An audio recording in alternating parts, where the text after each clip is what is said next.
चलिए दोस्तों, class 10th का तो बोर्ड एग्ज़ाम काफ़ी नज़दीक आ गया है। तो आप लोगों को आरएसएस क्लासेस सभी का ऑब्जेक्टिव क्वेश्चन कराने वाली है। ठीक है, आरएसएस क्लासेस आपको प्रत्येक क्वेश्चन का आंसर और पीडीएफ भी देगा। ठीक है, तो इसके लिए आपको कहिएगा सर पीडीएफ मिलेगा कहाँ से? तो पीडीएफ के लिए आप क्या कीजिए, आप मेरे व्हाट्सअप नंबर को सेव कीजिए अपने मोबाइल में और केवल आप प्रकाश के प्रवर्तन तथा अपवर्तन लिखकर भेज दीजिए। मैं आपके व्हाट्सअप नंबर पे डाल दूंगा पीडीएफ। ठीक है, जो पीडीएफ मैंने अपने लिए बनाया हूँ। ठीक है, देखिए मेरा व्हाट्सअप नंबर है 9117044564। आप इसी पे क्या कीजिए, अपना लिख कर जो मैटर है उसको भेज दीजिए, मैं आपको भेज दूंगा व्हाट्सअप। ठीक है, चलिए इसी के साथ प्रकाश का प्रवर्तन तथा अपवर्तन का सभी क्वेश्चन देखते हैं आज। ठीक है, देखिए क्वेश्चन नंबर तो 1 दे दिया है, प्रकाश की किरण गमन करती है। तो देखिए जो प्रकाश की किरण होती है ना, वो हमेशा सीधी रेखा में गमन करती है। कहाँ गमन करती है? सीधी रेखा। इसलिए इसका right answer option number A है। ठीक है, देखिए प्रकाश का वेग न्यूनतम होता है। ठीक है जी, देखिए प्रकाश का जो न्यूनतम वेग होता है ना, कांच में होता है। आप पढ़े होंगे कि निर्वात में प्रकाश की चाल 3 लाख किलोमीटर और जल में प्रकाश की चाल 2,25,000 किलोमीटर और वायु में प्रकाश की चाल निर्वात से थोड़ा सा कम होता है, लगभग 3 लाख ही माना जाता है। इसलिए सबसे कम किस में होता है? 2 लाख होता है कांच में। इसलिए ऑप्शन नंबर इसका डी सही है। अब चलिए आए क्वेश्चन, मोटर गाड़ी के चालक के सामने लगा रहता है। ठीक है, तो देखिए जो मोटर गाड़ी का चालक होता है उसके सामने हमेशा उत्तल दर्पण का उपयोग किया जाता है। कौन सा दर्पण? उत्तल दर्पण। यानी ऑप्शन नंबर क्या सही है? बी सही है। ठीक है, अब देखिए 4 नंबर क्वेश्चन देखते हैं। मोटर कार के हेडलाइट में किसका प्रयोग किया जाता है? तो जो आप मोटर कार देखते हैं उसका जो हेडलाइट है जिसमें बल्ब जलता है, उसमें किस दर्पण का उपयोग पूछ रहा है। ठीक है, देखिए उसमें अवतल दर्पण का उपयोग किया जाता है। किस दर्पण का? अवतल दर्पण। इसलिए उसका ऑप्शन नंबर सी सही है इसका। चलिए 5 नंबर क्वेश्चन है, समतल दर्पण द्वारा बना प्रतिबिंब होता है। ठीक है, तो देखिए समतल दर्पण द्वारा हमेशा क्या बनता है? काल्पनिक प्रतिबिंब बनता है। कौन सा प्रतिबिंब बनता है? काल्पनिक। इसलिए ऑप्शन नंबर बी सही है। आगे देखते हैं, लेंस की क्षमता का ये सही मात्रक होता है। देखो बउआ सब, ये तो तुहनी पढ़ला ही है। लेंस की क्षमता का सही मात्रक क्या होता है? डायोप्टर होता है। ऑप्शन नंबर ए सही है। 6 का ऑप्शन नंबर ए सही है। प्रकाश की किरण का पथ दर्शाने वाले चित्रों को कहा जाता है। ठीक है, तो देखिए क्या कहते हैं? किरण आरेख ना बोलते हैं, किरण आरेख से पथ का दर्शाया जाता है प्रकाश का। चलिए आगे क्वेश्चन देखते हैं, 2D क्षमता वाले लेंस का फोकांतर होगा। देखो बाबू, इसका राइट आंसर क्या हो जाता है? इसका राइट आंसर देखो डी हो जाएगा। क्या होगा? 50 सेंटीमीटर होगा। ठीक है, किसी उत्तल लेंस का फोकांतर 50 सेंटीमीटर है तो उसकी क्षमता क्या होगी? तो इसका भी राइट आंसर क्या होने वाला है? डी हो जाएगा। 9 का क्या हो जाएगा? डी। ठीक है, 2D होगा। प्रकाश की किरण के समूह को कहते हैं। बाबू तो पढ़ले है, प्रकाश की किरण पुंज को क्या कहते हैं? समूह क्या कहते हैं? किरण पुंज कहते हैं। ठीक है, ऑप्शन नंबर बी सही है। उत्तल लेंस की क्षमता होती है। ठीक है, तो देखो उत्तल लेंस की जो क्षमता होती है हमेशा धनात्मक होती है। क्या होती है? धनात्मक। और अवतल लेंस की क्षमता हमेशा क्या होती है? ऋणात्मक। जहाँ उत्तल पूछे इसमें से तो एक क्वेश्चन पक्का पूछेगा, दोनों में से एक क्वेश्चन। ठीक है, यानी 11 आप लोग का क्लियर हो गया। अब देखते हैं 13 नंबर क्वेश्चन, उत्तल लेंस को कहते हैं क्या? उत्तल लेंस को कहते हैं, देख बाबू उत्तल लेंस को क्या कहते हैं? अभिसारी लेंस कहते हैं। क्या कहते हैं? अभिसारी लेंस। ठीक है, यानी इसका राइट आंसर ये सही है। ठीक है, इस पर टिक सही से लगा देते हैं। अवतल लेंस को कहा जाता है, तो देखो तो अवतल लेंस को क्या कहते हैं? अपसारी लेंस कहते हैं। बहुत इंपॉर्टेंट क्वेश्चन है, इससे आपका एक भी क्वेश्चन नहीं छूटने वाला। अगर एक बार इस वीडियो को देख लेते हैं आप, तो आपको एक भी क्वेश्चन बोर्ड एग्जाम में नहीं छूटेगा। देखिए 15 नंबर क्वेश्चन क्या बोल रहा है, निम्न में से कौन सा पदार्थ लेंस बनाने के लिए प्रयुक्त नहीं किया जाता है? तो जल, कांच, प्लास्टिक, मिट्टी। हम लोग के आँख में तो देखिए तो ये तो जल मिल जाएगा, कांच भी देखिए जल हो गया, कांच हो गया, प्लास्टिक हो गया, मिट्टी हो गया। तो इसका राइट आंसर क्या हो जाएगा? मिट्टी हो जाएगा। आँख में जल है ना, कांच देखो तो जब लेंस जब बनता होगा जिस चश्मे में उपयोग किया जाता है तो उसको कांच का बना होता है, प्लास्टिक का भी उसमें यूज किया जाता है। तो इसका राइट आंसर क्या हो जाएगा? डी हो जाएगा। ठीक है, किस दर्पण से हमेशा वस्तु से छोटा प्रतिबिंब प्राप्त होता है? देखो बाबू पूछ रहा है किस दर्पण से हमेशा वस्तु से छोटा प्रतिबिंब प्राप्त होता है। ठीक है, तो देखिए जो उत्तल दर्पण होता है ना, उससे हमेशा छोटा प्रतिबिंब प्राप्त होता है। यानी ऑप्शन नंबर क्या सही है? बी सही है। देखिए 17 नंबर क्वेश्चन देखते हैं, किस दर्पण से वस्तु का बड़ा प्रतिबिंब प्राप्त होता है, ठीक है जी। तो देखिए तो उसमें उत्तल था तो इसमें क्या हो जाएगा, अवतल हो जाएगा। छोटा तो उत्तल और बड़ा तो अवतल, यानी ऑप्शन नंबर बी सही है, ऑप्शन नंबर बी सही है, ठीक है। अब देखते हैं आगे क्वेश्चन 58 नंबर, प्रकाश के परिवर्तन के कितने नियम होते हैं। तो प्रकाश के परिवर्तन के 2 नियम होते हैं, कौन कौन होते हैं। आपतन कोण परिवर्तन कोण के बराबर होता है, आपतित किरण परिवर्तित किरण तथा आपतन विभव खींचा गया अभिलंब तीनों एक ही समतल में है, ठीक है। तो इसका राइट आंसर क्या हो जाने वाला है, 18 का बी सही है 2। चलिए अगला क्वेश्चन देखते हैं, जब प्रकाश की किरण हवा से कांच में प्रवेश करती है तो मुड़ जाती है, ठीक है। तो देखिए तो अभिलंब के निकट मुड़ती है, अभिलंब की ओर मुड़ती है, अभिलंब के निकट मूर्ति, ऑप्शन नंबर बी सही है। अब चलिए फोटोग्राफी कैमरा का अभिदृश्यक होता है, ठीक है।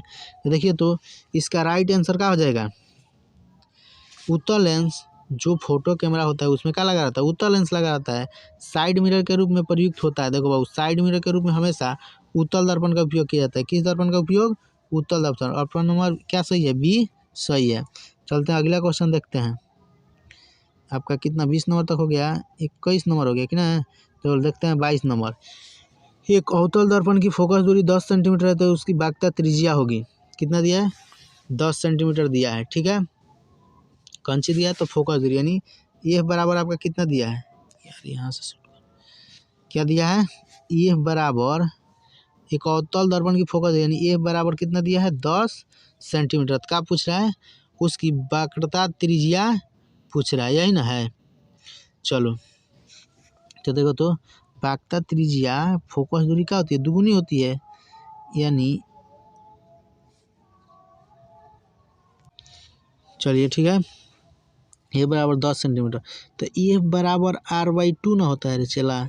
देखो तो r बराबर क्या हो जाएगा, 2f हो जाएगा, r बराबर 2f क्या हो जाएगा, r बराबर 2f, हम मिटा देते हैं उसे, 2f मतलब r बराबर का क्या हो जाएगा, 2 × 10 मतलब 20 ना हो जाएगा। r बराबर कितना आ जाने वाला है, r बराबर 20 हो जाएगा, r बराबर 20, ठीक है।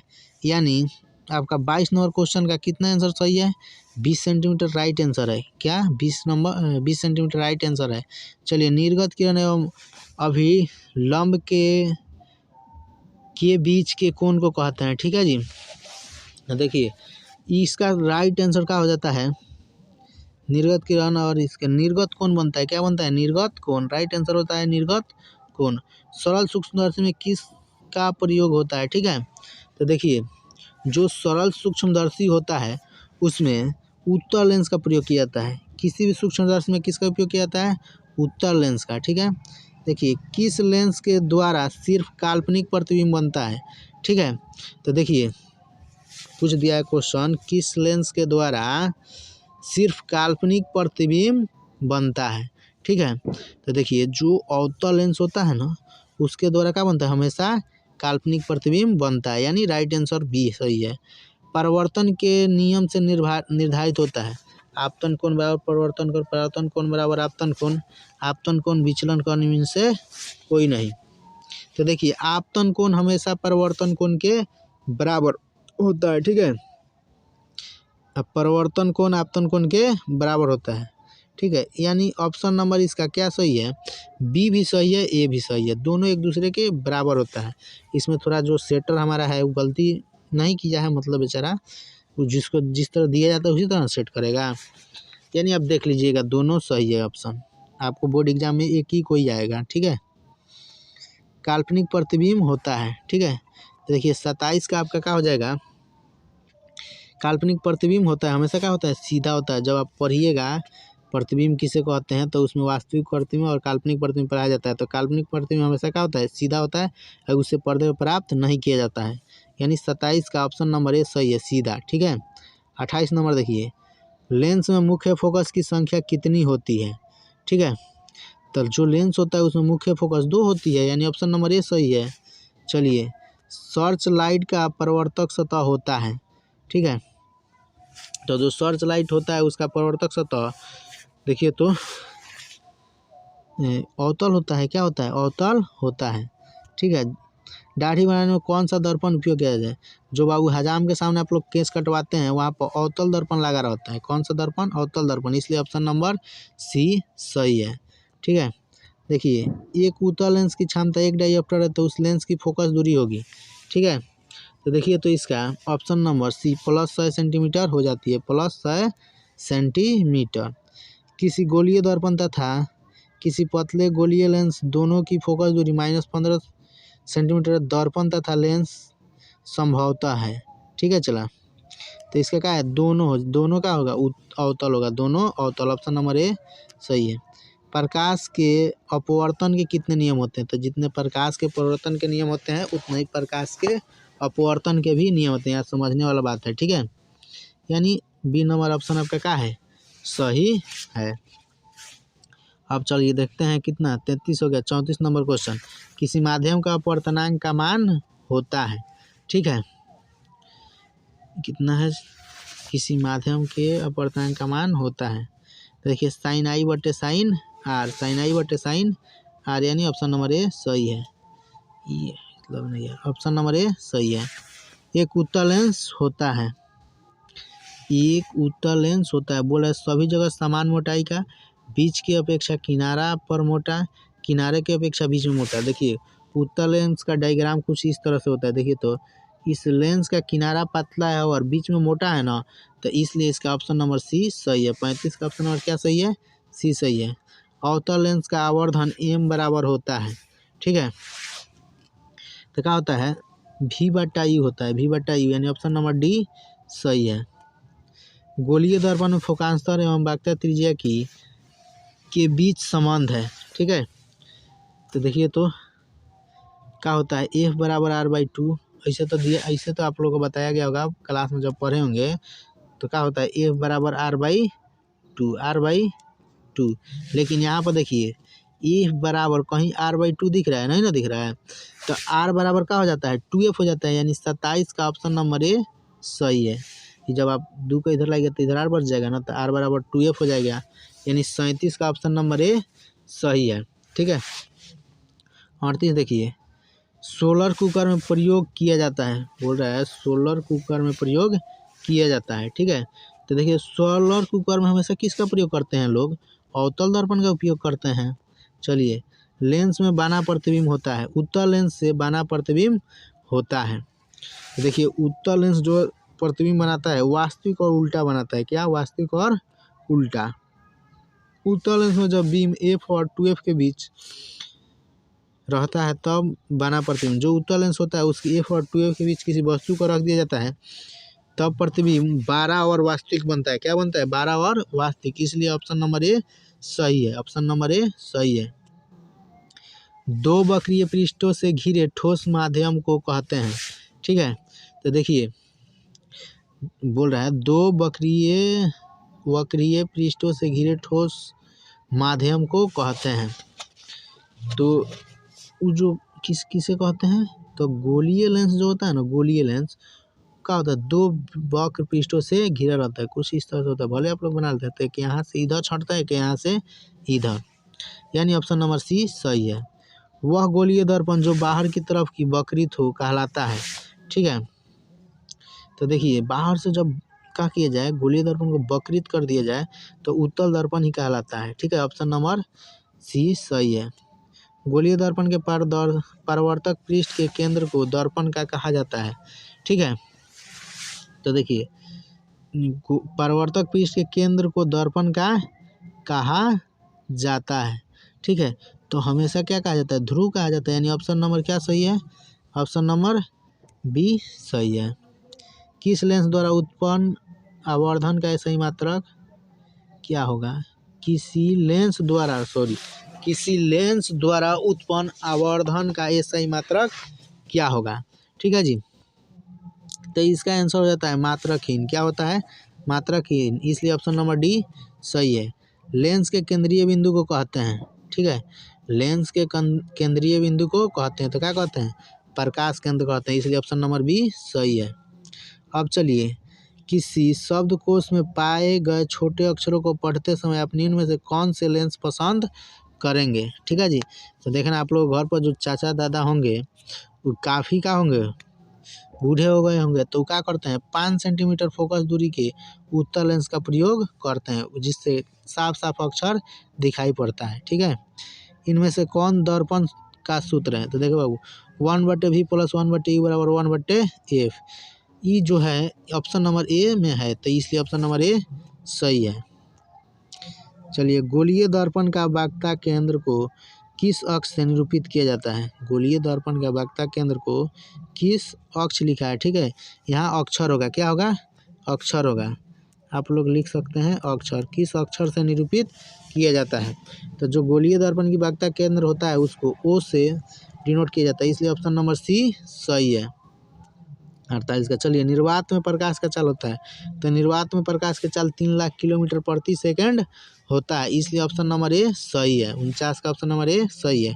बोल रहा है दंत विशेषज्ञ मरीज के दांत का 12 प्रतिबिंब देखने के लिए किस दर्पण का उपयोग करता है? तो जब आप लोग कभी दांत दिखाने गए होंगे तो देखे होंगे कि जो दिखता है डॉक्टर, वो उसको दिखने के लिए कौन से दर्पण उसमें लगा देता है? अवतल दर्पण। ठीक है, क्या लगाता है? अवतल दर्पण, इसलिए इसका ऑप्शन ए सही है। अब चलिए आगे देखते हैं क्वेश्चन 51 नंबर। पतले लेंस की आवर्धन का क्षमता होती है। पतले लेंस की आवर्धन क्षमता होती है। ठीक है, ये देखिए इसका राइट आंसर हो जाने वाला है। क्या होती है? पतले लेंस में कम होता है, यानी इसका राइट आंसर ये सही होता है। पतले लेंस की जो आवर्धन की क्षमता काफ़ी कम होती है, यानी ऑप्शन नंबर ए सही है। बोल रहा है मोटे लेंस की आवर्धन की क्षमता होती है। ठीक है, तो देखिए तो उसमें पतला होता है तो मोटा है तो क्या हो जाएगा? अधिक हो जाएगा, यानी ऑप्शन नंबर बी सही है। अवतल दर्पण के ध्रुव और मुख्य फोकस के बीच रखे बीम का प्रतिबिंब प्रकृति होती है। ठीक है, तो देखिए इसका राइट आंसर हो जाने वाला है, इसका राइट अभिसारी एवं सीधा, यानी ऑप्शन नंबर बी सही होगा। ऑप्शन नंबर बी सही होगा। उत्तल लेंस का प्रकाशिक केंद्र और मुख्य फोकस के बीच रखे बिंब का प्रतिबिंब की प्रकृति होती है, बिंब होगा। ठीक है, मिसमैच है, कोई दिक्कत नहीं है, आप समझ जाइएगा। तो देखिए इसका राइट आंसर हो जाने वाला है, इसका राइट आंसर हो जाएगा आपका अभिसारी एवं सीधा, यानी ऑप्शन नंबर बी ही सही होगा। अवतल दर्पण के मुख्य और फोकस पर बिंब और प्रतिबिंब की स्थिति होती है।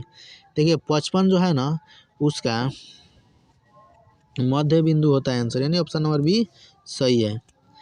उत्तल लेंस की मुख्य फोकस पर रखे प्रतिबिंब की स्थिति होती है। उत्तल लेंस का मुख्य फोकस पर रखे प्रतिबिंब की स्थिति होती है। ठीक है, तो देखिए फोकस एवं वक्रता केंद्र के बीच, प्रकाशिक केंद्र और फोकस के बीच, ध्रुव एवं वक्रता केंद्र के बीच, इनमें से कोई नहीं, तो ध्रुव एवं वक्रता केंद्र के बीच होता है, इसलिए ऑप्शन नंबर सी सही है। अवतल लेंस के सामने अनंत पर रखे बिंब का प्रतिबिंब की स्थिति होती है। ठीक है, तो देखिए इसका राइट आंसर हो जाता है अनंत पर। क्या होता है? अनंत पर। लेंस के प्रकाशिक केंद्र से गुजरने वाली प्रकाश किरणें अपवर्तन के पश्चात, अपवर्तन के पश्चात क्या होती है? अपवर्तन के पश्चात क्या हो जाती है? 7 रंगों में विभक्त हो जाती है, मतलब 7 रंगों में विभक्त है। ऑप्शन नंबर बी सही है। देखिए मुख्य फोकस से गुजरने वाली प्रकाश किरण उत्तल लेंस से अपवर्तन के पश्चात, इसमें दिया है सब बात, समझ जाइए। तो इसका देखिए जो 61 नंबर है, इसका राइट आंसर आपका क्या हो जाएगा? निर्गत किरण और मुख्य अक्ष के समानांतर जाती है, ऑप्शन नंबर बी सही होगा। ठीक है, मुख्य अक्ष के समानांतर आने वाली कोई प्रकाश किरण अवतल लेंस के अपवर्तन के पश्चात डैश डैश दे दिया है। ठीक है, तो देखिए निर्गत किरण मुख्य अक्ष से दूर जाती है।